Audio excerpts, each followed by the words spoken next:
Welcome to the Good Question with Jessica Tanderup podcast. I'm Jessica, and I have a passion for asking hard questions and going deep in conversation. Usually, these discussions happen over dinner or coffee with a close friend. But on this podcast, I bring them to you because I want you to know if you have questions, you're not alone. On this show, I invite apostolic leaders, thinkers, and fellow believers to tackle the tough topics questioners face as we strive to live out our biblical mandate to love God, love people, and take the gospel to the whole world here in the 21st century. I hope you'll stick around because when you know Jesus is the answer, every question can be a good question. Hello, friends. Welcome back to Season 4. It's so good to have you here. We're continuing with our conversations on practical tips for Christian living with one that hits us all a little close to home. We're talking about our relationship with social media. I cannot wait for you to hear this one. Before we get into it, I just want to remind you that we are now on YouTube with video of each week's episode. If you're currently watching on YouTube, liking and subscribing to our channel helps others find us. Even if you prefer listening, like always, we'd love for you to go over, take a peek at the video content, and click on subscribe. It's an easy way and a free way that you can show your support for the conversations that we have here. Today's conversation is a great one. I'm chatting with Kaylee Bernard, who brings so much wisdom from her 9 years of student ministry, as well as her own personal journey with social media. Whether you've been around since the days of MySpace, or you roll your eyes at all of us grandmas still on Facebook, there's something here for you. So let's get to it. Here's my conversation with Kaylee Bernard. Kaylee Bernard, welcome to Good Question. Thank you. I'm excited to be here. I'm excited too. I was able to sit in on your session at Deborah Project last October. It's been a year. That's insane to me. Crazy. Mm-hmm. That really, truly feels like it was a few weeks ago. It really does. Some respects. Yes. But it was such a great session about social media and our relationship with social media. And so that's what I wanted to talk to you about today. But we'll start off with letting you introduce yourself and tell us a little bit about who you are. Okay. I'm Kaylee. I have been married to Daniel. It'll be 10 years in December. So really excited about that. We have 2 girls, Claire, who is 5, and Elise is 2. And they are already best friends and worst enemies at the same time. Already. Mm-hmm. My husband and I have been in ministry the whole time we've been married. Daniel's a licensed minister with UPCI. Our primary focus for the first 8 years of our marriage was student ministry. And, or I guess 9 years, it would be 9 years was student ministry. So we have worked with that age group, primarily 12 to almost up to 30. That whole time, Daniel was the youth president of the South Texas district. So we served in that role in district capacities. I've organized music. I love systems and processes and church administration. I guess my education, I have my bachelor's degree in human resource management from Concordia University. And once we moved from Houston to St. Louis, Daniel now works with North American Missions as the promotions coordinator. And I am a stay-at-home mom / the promotions director for Tupelo Children's Mansion. Okay. So, yes, we have kind of a full plate, but we love every minute of it and love to stay busy. So that's kind of where we are in a nutshell. Yeah. Oh, wow. I would think an HR background would be helpful when it comes to church work.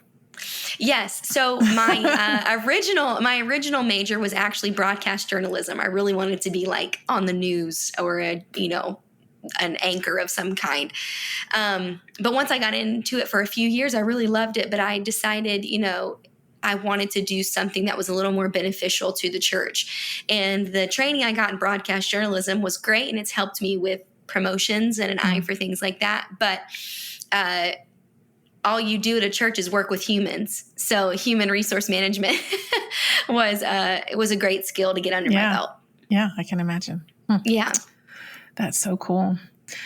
Well, like I mentioned, we wanted to talk today about social media. And it's a subject that's kind of close to my heart, my husband's heart, something that we've talked about a lot in our house and in the places where we've been able to have a little bit of influence to try to move the conversation forward when it comes to how we as Christians, as apostolics, how do we interact on social media? How do we present ourselves? How do we engage with people? How do we consume? There's so many aspects to it.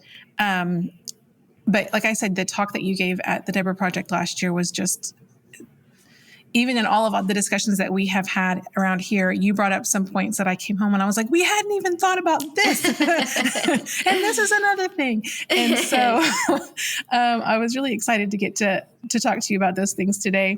Tell me a little bit about just your own personal experience with social media. Like, when did you start using it? How do you engage? What do you like about it? What you don't like about it? Sure. Those things.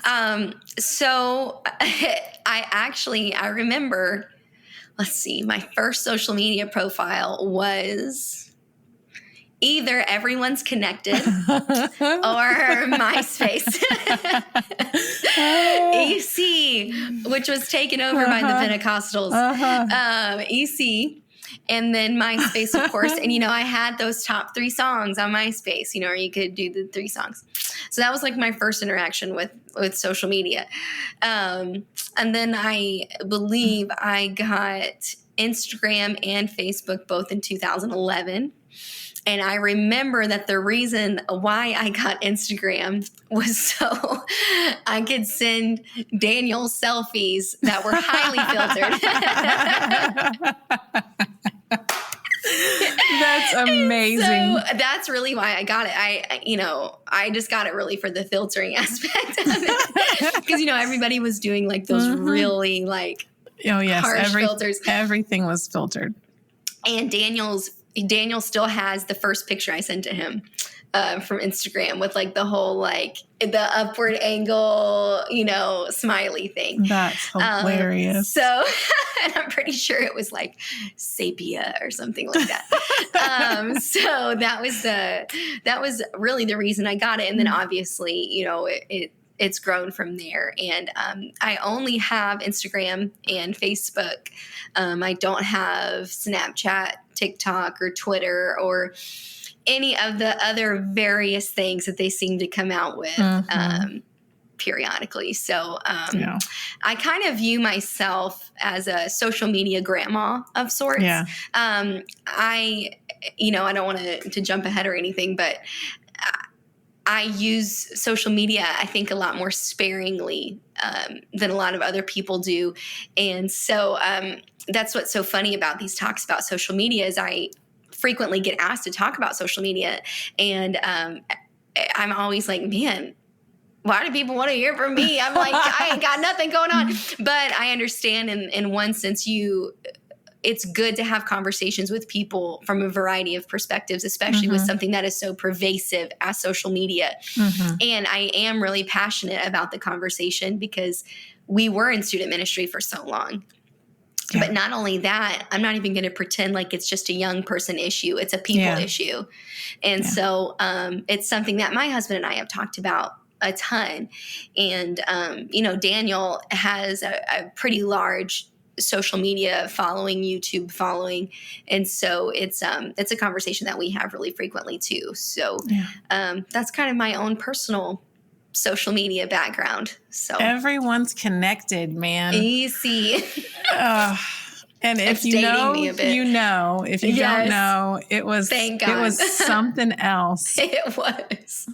Those poor Everyone's Connected people didn't know what happened. Those poor CEOs were like, they what did not. in the world? Who are these people and what are they talking about? Oh, my goodness. Oh, my word. That's funny. That was probably my first as well. Same. I think we probably came into social media arena around the same time. I joined Facebook when you still had to have a college email address. Yes. To get onto Facebook. So yes. And then now, of course, all of our young friends are like, who's still on Facebook? It's like anybody, it's like all these old political people over the age of 55 on Facebook or whatever it is. It's so funny. There are so many good things that it brings, right? There are so many, I'm thinking about all the things that I've learned, all the things that I've had access to, and even communities that I've been able to be a part of for like a short period of time or a longer period of time, moms groups and things like that have been really helpful.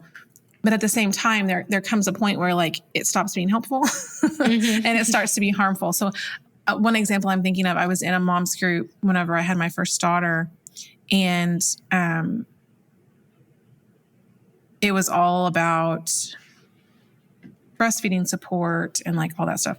Well, when that wasn't working out for us, that group became really triggering for me in a way that was like upping my anxiety really high. And so I had to kind of, okay, I need to walk away from this because this is not helping me.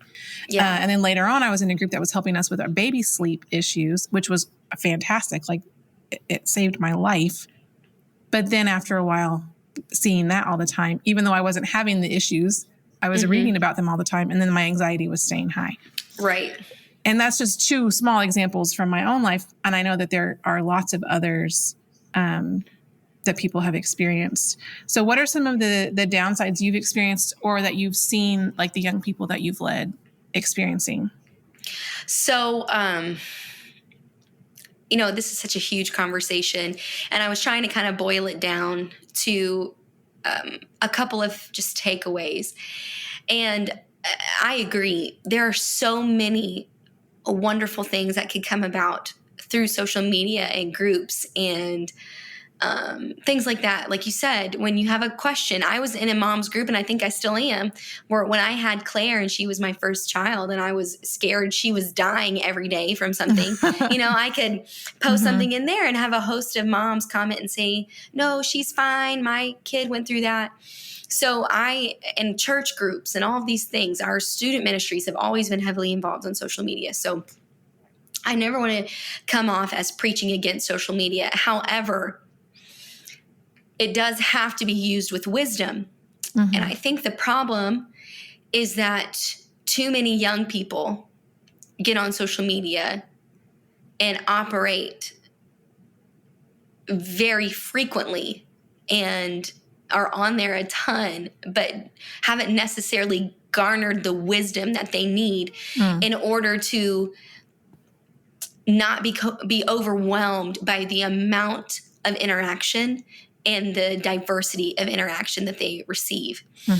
And I think that that's one thing is social media really does require wisdom in order to not be overwhelmed or not be cast down or insecure. So I think that's the one thing is a lot of times we're lacking wisdom. We're very informed and we're very knowledgeable, but a lot of times we don't exercise wisdom. And then I think the main thing that I've seen besides cyberbullying, besides the very obvious mental health things, one thing that I see in good Pentecostal young people is they share too much too fast. And then all of a sudden become accountable to a world of people that they don't even know. So what do I mean by that? And I've had this conversation a lot, and I never want to come off wrong. I am all about being real. I am all about being vulnerable. I'm all about sharing your testimony. It's a biblical commandment to do so. But social media has created this layer of accountability. So you get in a relationship with somebody, or you want to. Now it's, I need to talk to my parents, hopefully. I need to talk to my pastor, and I have to post about it. Or else we're not really official. Well, then you post about it at 16 years old and you do all of the accolades because first off, you can't really love your girlfriend unless you post about her on social media. And, that adds this new validity to your relationship, that your relationship now is not valid unless social media is included into it. But the problem with that is life is going to change. And I'm not saying you can't marry your high school sweetheart, but a lot of people don't. Well, then now you've posted your whole life to the point that you feel like you have to go back through and do another set of explanations or another set of something. And it's difficult. And I'm not trying to cast people in a bad light. Like, I get it. Like, that's become a part of society. But I feel my heart breaks for people because that adds so much more stress and pressure to your life, when now you're not just accountable to your pastor or your spiritual leaders or your parents or your close friends. Now you're accountable to thousands of people that you don't even know. Yeah. And you have to formulate how am I going to inform them when they should not have that hold in your life? Yeah. And I think people view themselves as impervious to that accountability and pressure. And I'm going to say we're not. Yeah. Social media has become a point of conversation in everything we do. Like when Daniel and I moved from Houston, a huge conversation we had was, what are we going to post on social media about it? Which I think is important. But it's just so interesting to me that it's not just become if I want to. Yeah. It's become when am I? How am I? What are people going to think? What are people going to do? How are people going to react? It's become a whole other point of stress in our lives. And I think that that's difficult sometimes for young people to cope with, the pressure of, I'm accountable to all of these people. So I think that that's one thing that I have personally witnessed. And if I was going to kind of correct that, and I might say this a million times, but if I was going to correct that, I would say to post slowly. Yeah. And I think that, that Bible verse, be slow to speak, I think that includes social media. And I don't think you will ever regret being slow to speak on social media. Yeah. I think what part of it is that there's like this illusion of intimacy. Yes. Because your phone is in your face and you're talking to it or you're taking pictures or whatever, and you see other people, but you forget that there's like how many people that actually are seeing and hearing you. I used to think about some of the things I would see people post, like, would you get up in front of your church and tell them that? That's good. You know what I mean? Like, or look at your actual follower count. Or if you look at something like Facebook, how many friends of friends do you have? And how many people is this actually reaching? Yeah. And think about, like you said, is this wise for me to get up and say this? And if it's not, then maybe I should keep this into a smaller circle, or maybe I should not say it or share it, or, Right. And I think we've confused, and I will include myself, like I really am preaching to myself because I have all of these same conversations, but I think we have confused what vulnerability means. And I think we have to understand that you can be vulnerable and wise and measured at the same time. Like, to be vulnerable doesn't even necessarily mean you tell everything that you have ever done wrong or everything you have ever struggled with. It's okay to have privacy. Yeah. And I think we've forgotten that. And again, I want to stress, I'm very real. I'm an open book. Ask me anything, I'm good to go.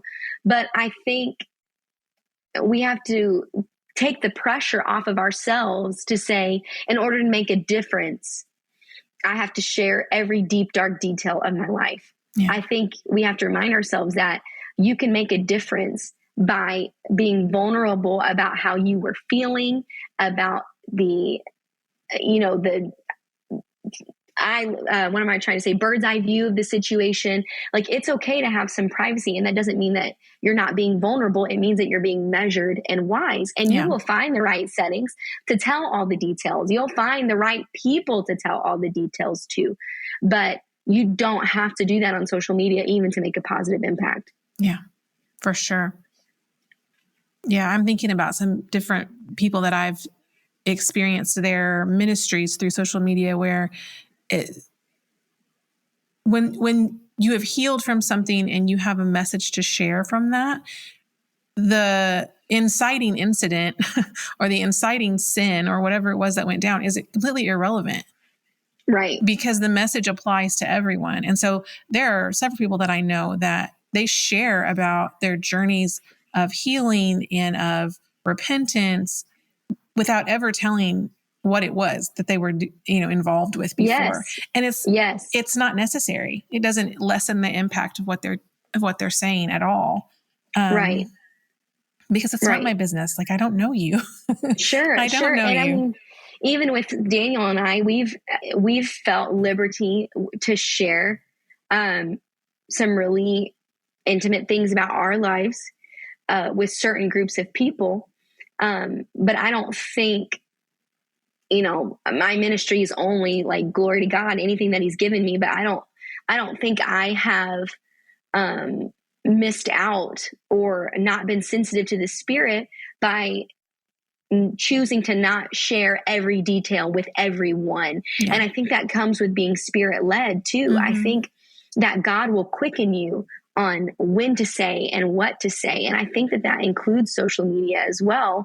And I say all that to say not to like correct someone or, downplay what somebody else is doing. We all have our own lanes, and some people have felt that unction to share those very specific things.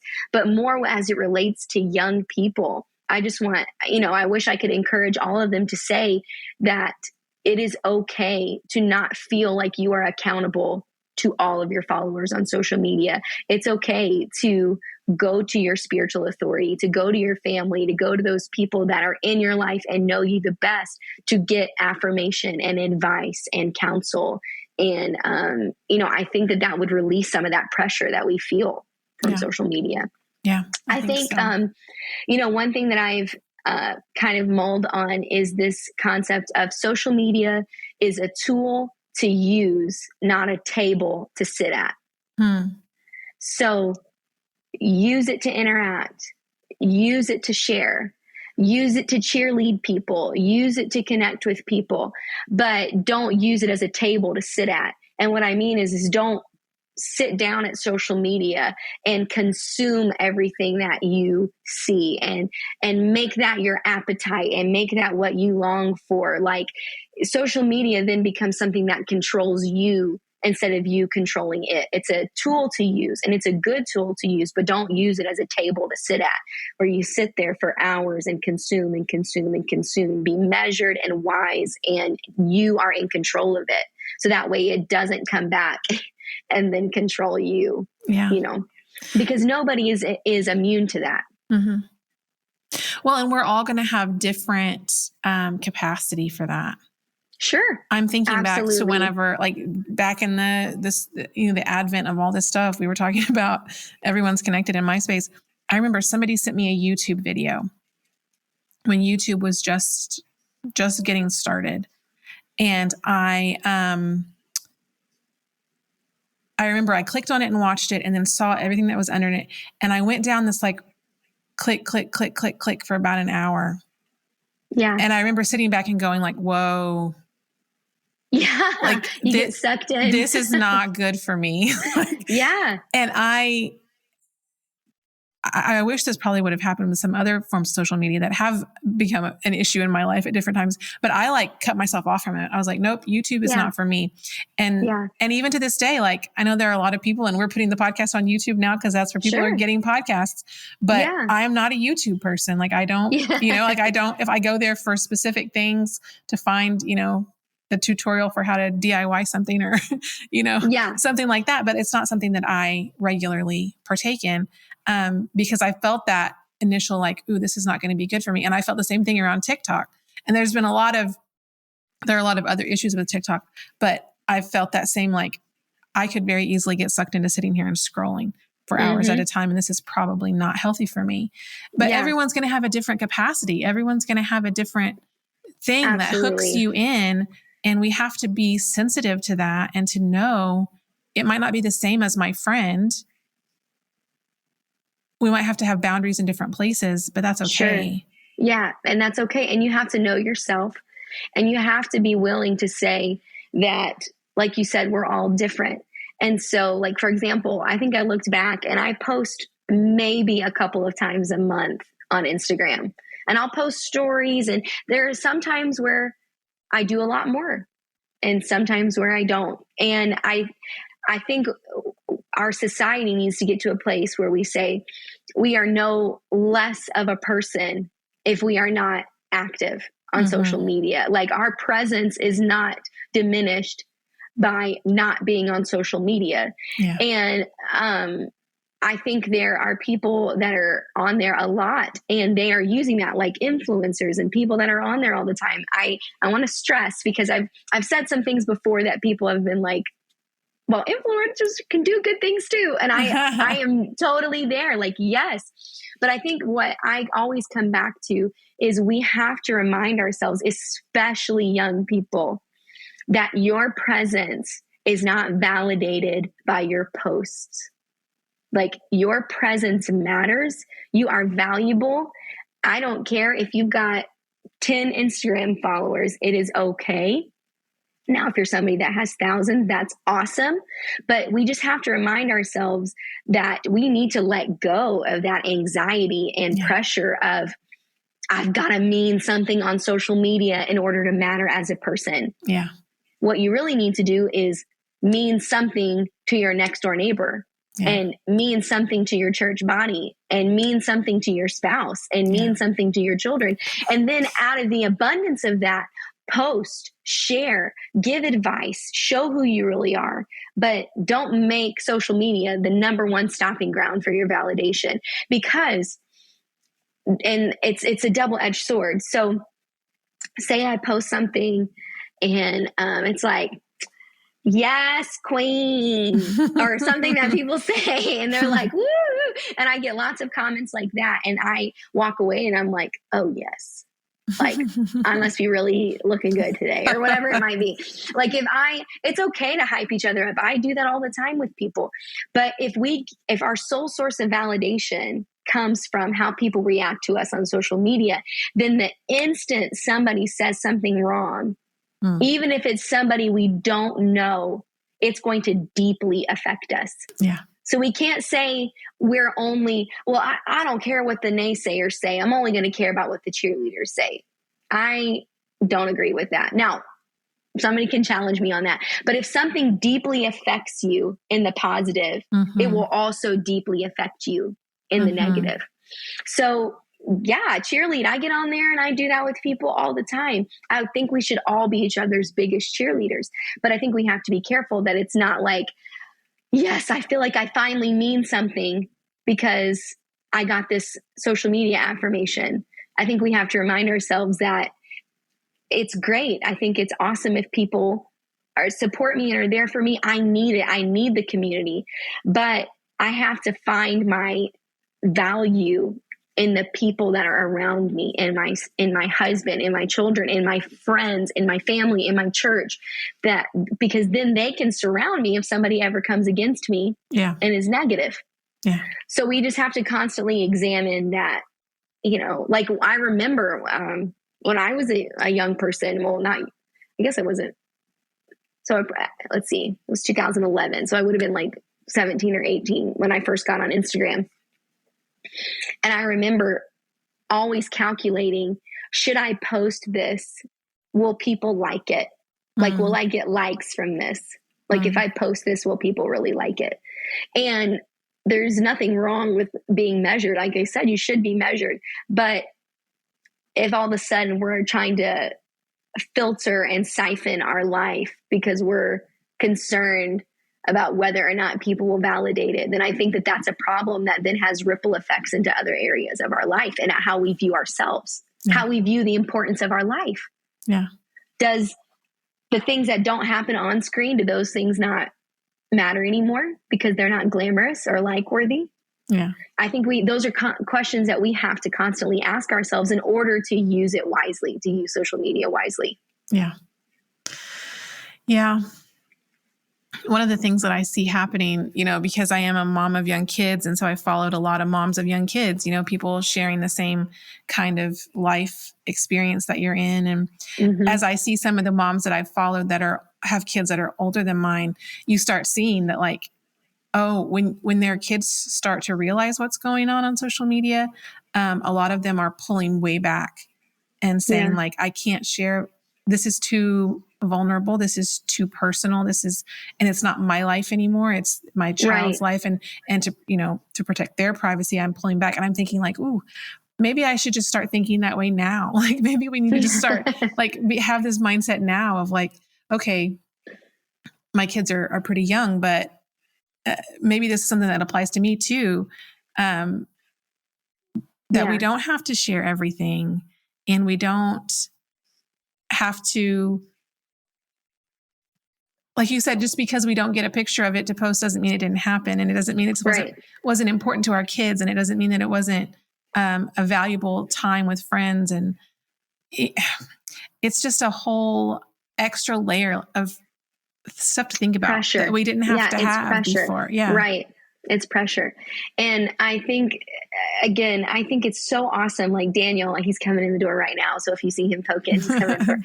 But like Daniel, he has this huge YouTube channel, which I say it's big. Every time I'm like, wow, this is really cool, babe. He's like, it's nothing. People have millions of followers. I only have 170,000 or whatever. I think it is so useful. But I think it's got to be a tool and not a table. And I just keep reminding myself of that you matter. And I think the example I used with the Deborah Project was Sister Vesta Mangan did really good for herself without having a social media profile. Yeah. Sister Nona Freeman did really good for herself without having a social media profile. Now the church needs to adapt. We should be active on social media. We should be reaching people. I am not ignorant to the fact that a ton of young people check out a church on social media before they get there. I mean, we're huge proponents of that. Daniel just did a seminar at General Conference called Technology in the Church. Like, we got to have it, but we also have to put that in our personal lives in the right place for us to use. And I think when that happens, we will use it more effectively and we will make a greater difference when understanding what it is. And so I think with young people, specifically, I think we have to, I just wrote in the Deborah Project book a chapter on this. And I think we have to redeem the realities of social media. So the reality is I follow other Pentecostal people, other people in my group, in my age. And I think, man, they've really got it going on. Like, they're really doing a good job. Like, look at them. Like, wow, she always looks so put together. Look at her kids. Look at her house. Look at their church. I could never afford those shoes. I could, you go into this thing, and that's the reality, is comparison. But we can redeem that and say, instead of comparing, I'm going to cheerlead you. I'm going to say, go ahead, girl. Wow, your kids look great. Your church is amazing. We can look at the realities of social media, and some people just completely get off it. And I understand, but I think we can also redeem those realities and say, you know what, this is the reality. Social media makes us judgmental. It makes us compare ourselves amongst ourselves, which the Bible says is foolish. And then it makes us harsh, because it's a lot easier to be rude to somebody over a keyboard when you don't have to look at them in the eye. So it makes us harsh. We can type, walk away, and think, haha, I did it. Yeah. That's what they deserved. Yeah. It makes us harsh, but we can redeem those things, and we can be slow to speak, slow to anger. We can have patience and goodness and long suffering and the fruit of the Spirit evident in our lives. We can remind ourselves that, it is cliche, but it is so true. Don't compare your everyday to somebody's highlight reel. Yeah. And that person that I'm like, wow, they've really got it going on. They need a friend. Every time. Yep. Every time that I've reached out to somebody that I think, man, they've really got it going on, and just try to be a friend to them, it's the same response every time. Thank you so much for reaching out. And that's not just for me to like pat myself on the back about. It's about something that I struggled with, because I was the type of person, just being real, where I felt like, I didn't have any close friends. And that's funny, because some people are like, well, look at the Instagram followers she has, and her and Daniel are everywhere all the time. And, they know everybody, she shouldn't feel like that.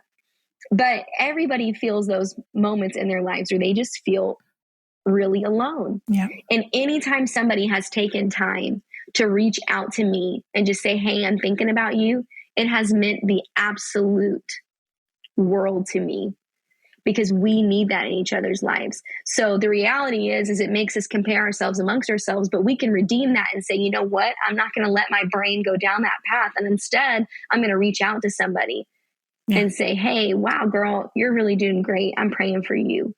Yeah. So I think we can redeem those qualities of social media. And I think it's important for young people, especially, to understand that you can offer value to somebody else by being a friend, by showing them Jesus, by showing them love, even if it seems like they've got it all together. None of us have it all together. Yep. And we really do need each other.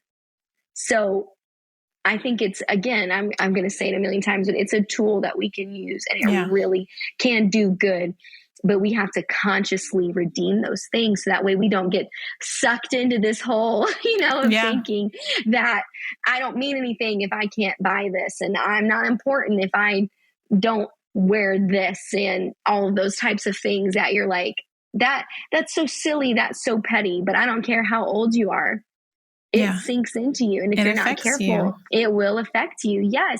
So I am really passionate about it. And I think those boundaries that we talked about, I coach myself on those. Like, when, like in controversial settings, especially, I really think about, is this comment going to do more harm than it does good? I didn't ask if I was right or wrong. Mm-hmm. I didn't ask if somebody else deserved it. Yeah. I asked, is this going to do more harm than it does good? Yeah. Tomorrow, am I going to be glad that I posted this? Yeah. So usually what I do is, if I'm really feeling stirred up about something, I'll write it out and I'll sit on it for like a day and think about it. And 9 times out of 10, I end up not posting it. Yeah. And I don't think because of that, anybody's ever thought that I wasn't a passionate, opinionated person. I've got a lot of passion and a lot of opinions, but I want to be weighed and use wisdom in that. Yeah. And young people, I think they need to understand that as well. And I mean, everybody needs to understand it, that it's okay to have a conversation with somebody over coffee. Yeah. Like, we need to get back to that. Yeah. We need to be able to look at somebody in the eye and have difficult conversations. If we're willing to post it, we need to be willing to say it to each other's faces, because it dehumanizes us when we get in these back and forth battles. And sorry, I didn't mean to go off on a tangent. No, here, it's good. But it's just so important for us to remind ourselves that we are people. And the keyboard makes us dehumanize each other sometimes. It does. You talked at Deborah Project too about the concept of authority, which was something I had not ever considered when it came to this, but that I was like, okay, yes, this is exactly an issue that I've seen and hadn't like formulated the words around it. So talk a little bit about that. It goes right along with what you're already saying. Sure. So this concept of like authority.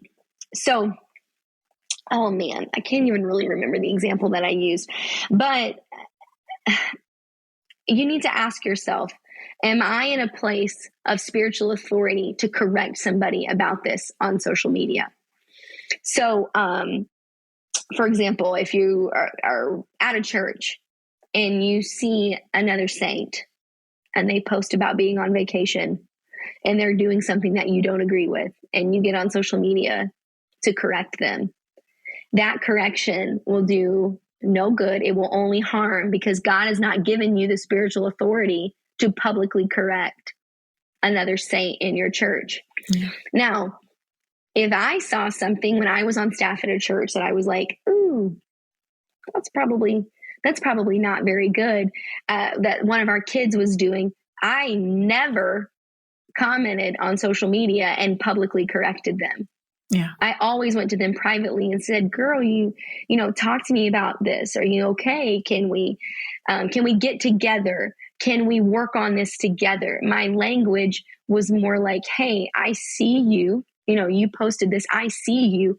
How can I help you? How can I talk to you? Are you going through something? Is there confusion is something confusing? Can we talk about this together? Yeah. And that pause allows me to be a lot more understanding with the person that I'm talking to. And they received that from me because God had given me that calling in that season. Yeah. But when you use social media as a form of correction, you're not pausing. A lot of times you're like, and just, I know you like that sound effect. You get on there and just post away, and it hurts. Yeah. Because not only hurts because we're humans talking to each other, but it hurts because you've stepped out of line of what God has called you to do. Yeah. And so my conversations and phrases on social media were really tied to that spiritual authority that God had given me in that season. Now, we are accountable. We're at church. We are accountable, and saints can go to other saints with a concern. But social media, in my opinion, is never the place to come in and crack down on somebody for correction. And then on continuing on with authority, if you really feel led to post something and you feel like it's kind of controversial, especially with somebody else that you go to church with or that is in your organization or your district, ask your pastor or your spiritual authority before you post about it. That doesn't mean that you're being controlled. That does not mean that I think you shouldn't have a voice. What that means is God has given you covering for a reason. And there's been several times, believe me, oh my Lord, there have been many times where I really wanted to weigh in on a conversation. And then after talking to my parents or Daniel's parents or our pastor, I ended up not, because they saw something that I did not see. And they thought of something that I did not know. Yeah. And it helps you. And this sounds like such a deep conversation, especially for young people, but children, I'll say children, because they really are becoming more informed about a variety of issues than they ever have before. They can get on TikTok and find a very well thought out argument about why they should believe anything. Yep. Anything. So it's made young people, especially, very informed, passionate people. And so that stimulates all of these recurring conversations. So it's very important that before you formulate these drastic opinions or you combat somebody else, especially that you go to church with in your youth group, in your church, that you talk to somebody else about it. Yeah. Because they might see something that you don't, and they might be able to say, hey, and correct you and save you from a fight you really didn't need to have. Yeah. Yeah. I mean, that's what we're all about. That's my whole goal for this podcast is encouraging people to have those conversations, because what I've seen happen so often is that somebody goes off and they find these great arguments and they just swallow it, and maybe they even want to come and have a conversation, and their leadership or their parents or whomever is so afraid of it that they like shut down and they won't engage. And so there has to be an engagement and a willingness to engage. But there has to be a willingness to seek advice and counsel. And that's really good. It all goes back to that wisdom piece. Like it really does. All a wisdom conversation. Yes, it is. And you're right. I think in some ways, the generations before us, how would I say this? In some ways, some still don't understand how pervasive social media is. It's no longer if it's going to be a part of your life, it's a how much. And I think that is difficult for some people to grasp, especially people that are the generation before us that still don't have it. And so it's a non-issue with them. But social media is here, and it's here to stay, and it is going to be a part of your life. So we do need counsel and advice, and so from the older generation, we need them. We need them to take time and invest and talk to us about these things. But us as the younger generation, we don't need to look at them and say, well, you don't understand what I'm going through. At some point, they were going through something that the generation from them didn't understand. So it's not about them completely understanding everything you go through. It's about helping you apply a biblical principle. Yeah. Biblical principles are so powerful because it doesn't matter what day and age we are in, they still apply.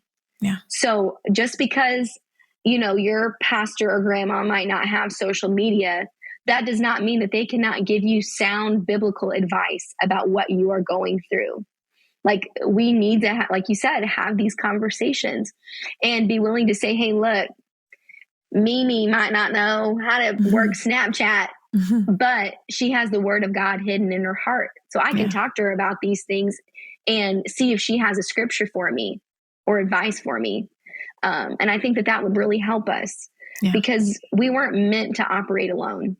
Yeah. We weren't meant to be siloed. And like you said, social media allows young people, if they are not given any type of checks and balances, it allows them to be completely and perfectly siloed and isolated, and to have a whole world of friends and influences that nobody else has to know about because they can silo their whole life. So if that's you or somebody that's listening to this podcast and you have one of those, what is it called when you have a second Instagram that nobody knows about? Babe, what's that called? The Finsta? Is that what the right? When you have a spam account. A spam account. If you have a spam account that nobody knows about. See, he's way better at this than me. If you have a spam account nobody knows about, I would caution you to be careful because you were not created to do life alone. Nobody can survive this world and accomplish good if they are trying to operate outside of community and spiritual authority. You have to have those things in your life, especially on social media.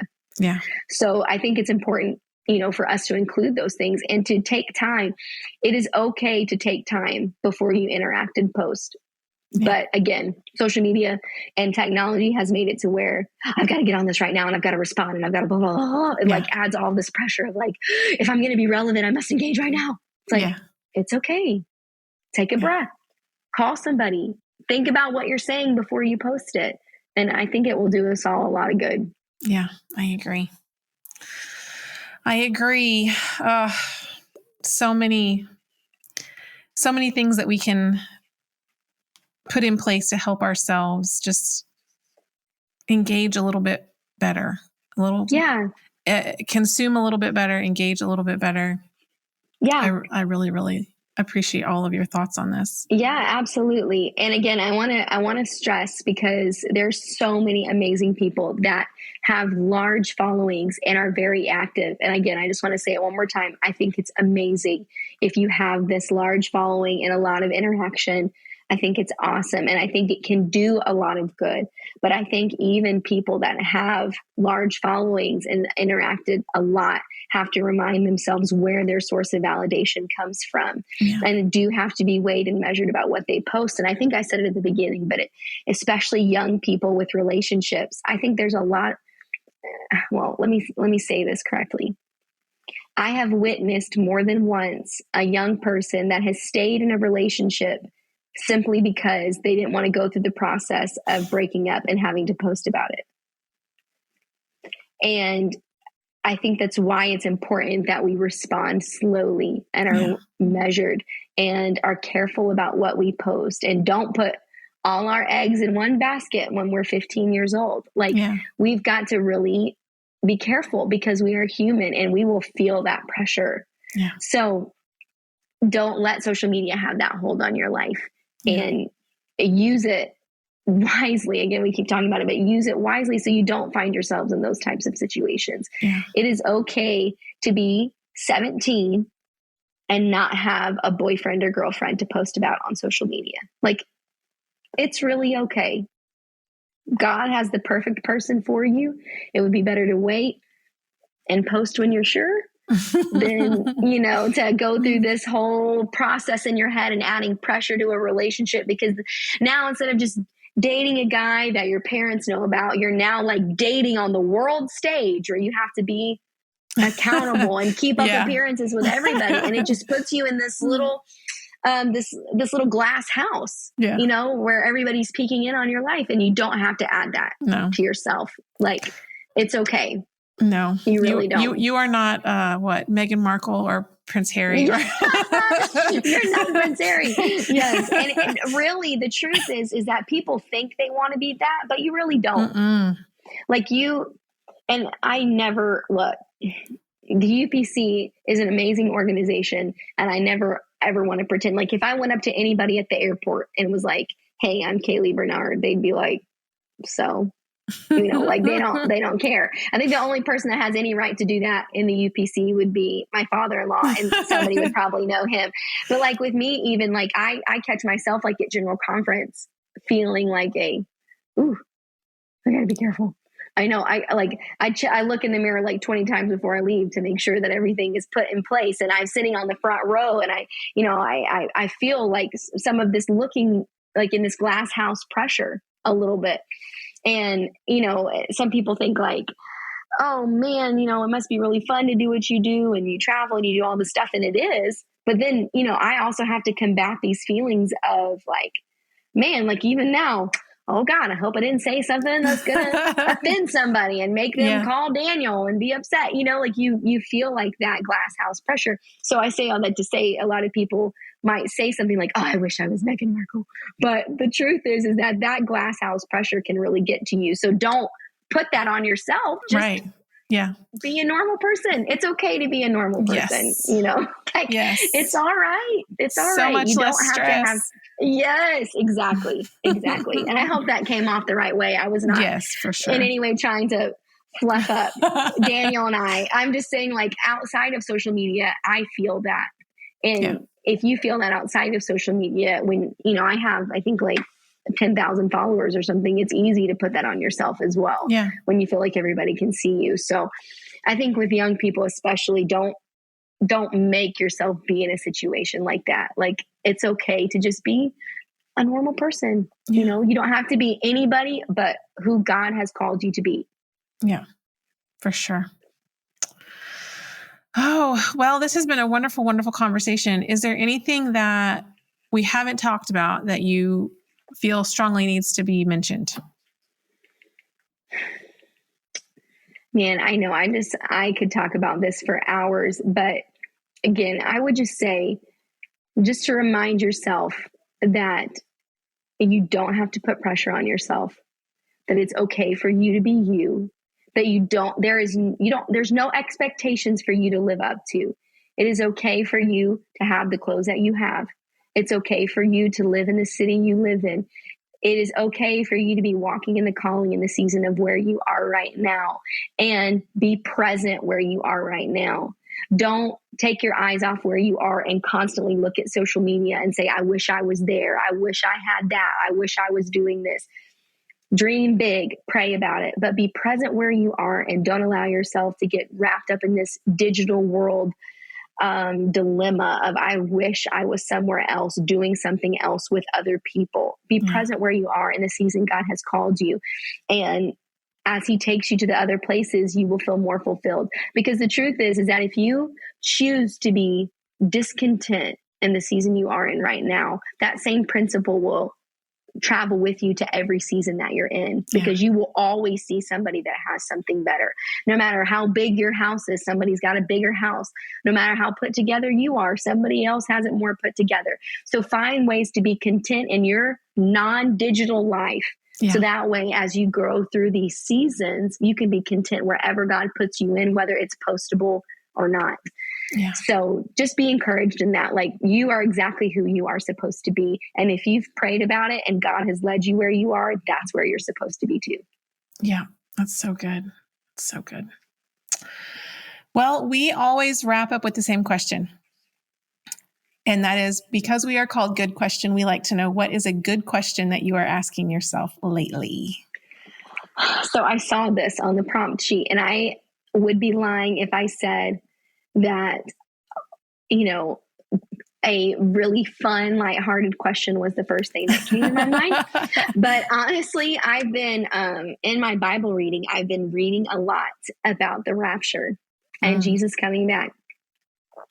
And I've done some study about like heaven and hell, and what hell is really like and what heaven's really like. And I've had some questions of my own that I've kind of had to YouTube a little bit. I've hopped on Dr. Bernard's podcast and been like, hey, I've got something that does not make sense. I need some help. So I think my good question right now is, am I taking eternity seriously enough? And am I allowing myself to let the weight of eternity really rest on my decisions and on my daily life? And do I still care enough about it for it to bother me? You know, have I become so distracted with what I'm doing that I've forgotten that this is not my ultimate destination? And, you know, not to be deep, I can go all the way down, but, you know, I think the whole concept of like, if I heard a message about hell, would it bother me? Yeah. Like, does it still shake me? Like, does the concept of eternity still move me enough to conviction?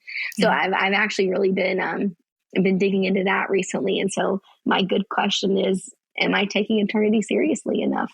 You know, and I think it matters with social media too, because we will be held accountable for what we say and what we do and what we don't say and what we don't do. And I think that involves social media as well. Yeah. Whew. Deep thoughts. I know. Sorry. To think about. No, it's good. That was the first thing that came to my brain. And I needed it. I needed that reminder. I read this book. It was like a book basically dedicated to describing what hell was. And I needed it. I needed a good shakeup in my life of, yikes, you know, like, this is real. And I need to remind myself of this, you know, that I need to keep my heart right. And I need to be focusing on the things that matter. And I need to do what I can to show people who Jesus is so that they don't have to experience that either, you know? So that's my good question. Yeah. Well, I love it. That's a good one. Well, it's been such a joy to talk to you. I'm so glad we were able to make this happen. And I'm so thankful for all of the wisdom that you shared for us today with social media and how we interact with it. So thank you so much for coming on. Absolutely. I was so honored to be a part. And thank you for allowing me to be on this podcast. I'm praying for you guys in this new season of your life.